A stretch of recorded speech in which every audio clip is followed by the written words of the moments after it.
all right. Well, let's go ahead. Let's bring on one of the other co-hosts that's actually on the platform. We're gonna bring in the Orthodox Moor, live on the air. Shalom.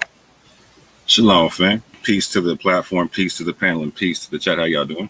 All right, man. You already know how it goes down. We're gonna give you 10 minutes. The floor is all yours. Yeah, I doubt I'm going to use all 10 minutes because it's not even. I'm not even trying to make it really like hot seat. I just got a couple questions because me and the brother have a similar interest. We both take interest in the Exodus. This is something I debated last year, and I noticed that we both take the same timeline in the Exodus. We both take like the circa 1540, 1550 kind of timeline and whatnot. However, I noticed that we take two different pharaohs. I take a Pharaoh Apophis, and I noticed that you seem to take Akhmos as the pharaoh of your Exodus, right? I'm not sure what video you watch, but I don't believe that Akhmos is the pharaoh of the Exodus. Okay. So who do you believe the pharaoh of the Exodus is?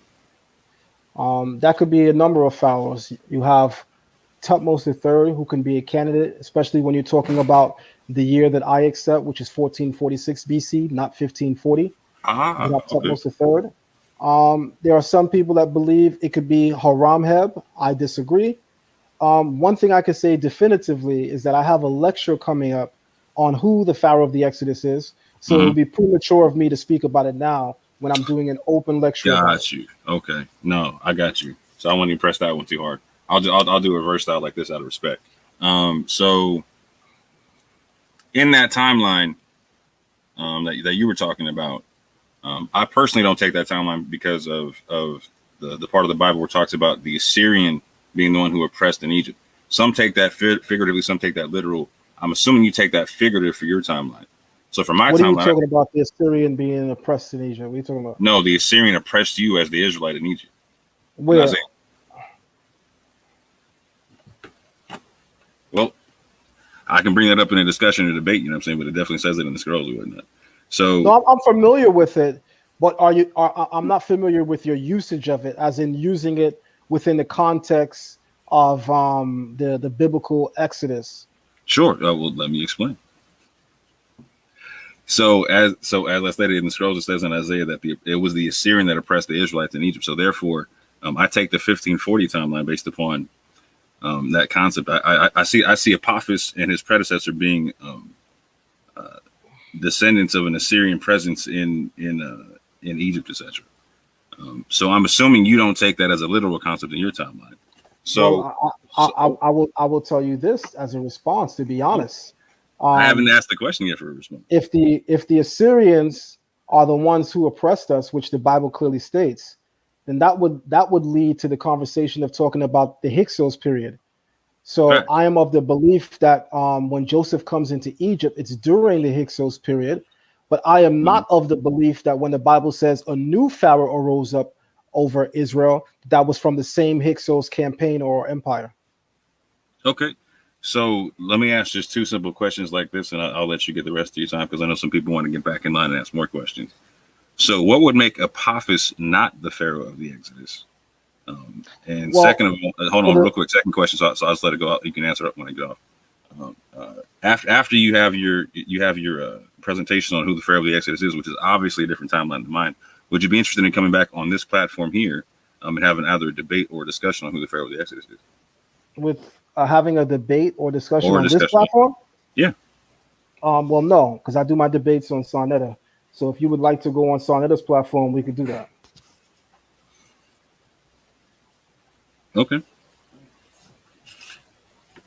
All right. So to answer your question about whether or not Apophis is the actual Pharaoh of the Exodus, so one of the main reasons why I would deny that is because he's a Hyksos ruler. And when the Bible says a new king arose over Egypt that did not know Joseph, when Joseph reigned, the Hyksos were in power, which is why Joseph says to his brothers when they come into Egypt, he said, say unto the Egyptians, not Pharaoh, he says, say unto the Egyptians that you are shepherds. Remember, the term Hyksos, hek kasut, can be translated as foreign, hik, rulers, and kasut, foreigner. But hik can also be translated as shepherds. So it can be translated equally, just as Josephus says, as shepherd rulers, which he said shepherd kings, or it can be translated as foreign rulers. But the Hyksos were also regarded as shepherds or Asiatics, because the term for Asiatic is Amu, which means shepherd, of which there are several Egyptian texts that refer to the Hyksos as Amu, which is the term for shepherd. So when Joseph says to his brothers, say to the Egyptians that you are shepherds, this was wisdom, because the moment that they identify themselves as shepherds, they would automatically be placed where shepherds live, which is Avaris, which the Bible calls Zoan, which is the area where the Hyksos were controlling. The Hyksos are shepherds. The Egyptians did not want to live anywhere near the Hyksos. So by Joseph saying to his brothers, make sure you say that you are shepherds, he noted that forced them into Avaris, which is where he wanted them, close to him and where the ruling empire was.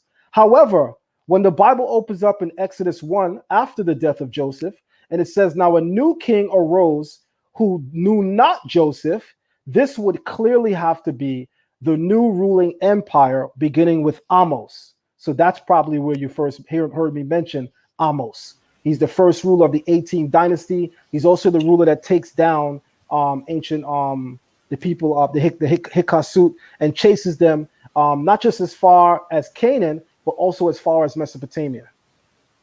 Yeah, that must have been where I heard it. My apologies for misrepresenting your position earlier. Last question, then I'll jump off. So just to be clear, so in your understanding, that when the Bible talks about it being the Assyrian that oppressed us in Egypt, that's a figurative concept, not like a literal concept. No, to be honest, you're actually giving me fresh information. If I'm going to be unique and honest with you, a lot of times when I look at the Egyptian captivity and I surmise a lot of the events, I will admit to you that I don't always include that verse. So that verse actually has me very curious now.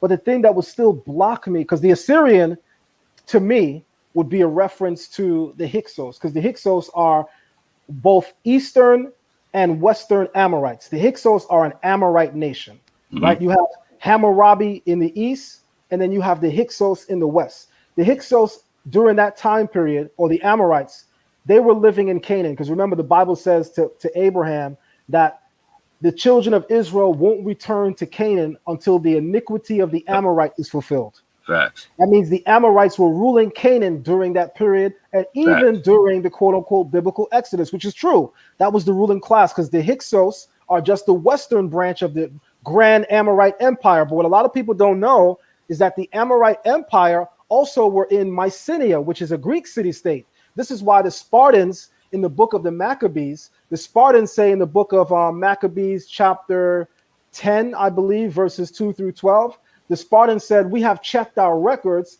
and have found that we are the kinsmen of the people of Judah. Therefore, let us make a treaty among one another. And what they were referring to is the fact that the early Spartans, the warrior class among the Greek city-states, many of them intermingled or commingled with the Hyksos, who are Semitic. So when they say we are kinsmen of the people of Judah, they're not saying that we are literally bloodline Israelites, but they're saying that we are of Semitic descent by way of the Hyksos. 2 minutes. So having said that, this vast Hyksos empire, it's everywhere. However, I will admit to you, I'm not sure if I'm convinced that, and to be honest, let me not use the term not sure.